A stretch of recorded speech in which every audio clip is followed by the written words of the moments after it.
يما قاطعتني بنص الآية تيجي تقاطعني بنص الآية يم بس تشوفوني ماسك المصحف اتعبد، حتى عبادي ما بتعرفوني، ما بتخلون الواحد يعرف يتعبد. والله شو بدك مصاري معيش.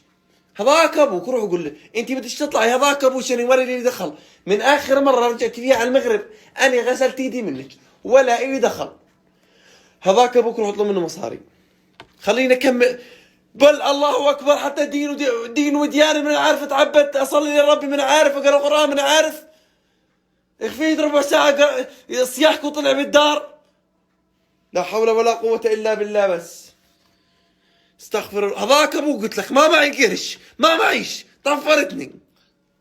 استغفر الله العظيم، استغفر الله العظيم. بالحق ينزلنا بالحق. هذاك ابوك اني مالي دخل. قال الجماعه جايين بدهم يشوفوا البنت، مش يصير بدي هسه يطلع لي بنظام حبيبه يقول البنت بتحب بكره، لا تفضحوني وتعزروا علي. تطلع على الجماعه بتشوفي بتقولي لهم ما بديش، انا شو دخلني كمان.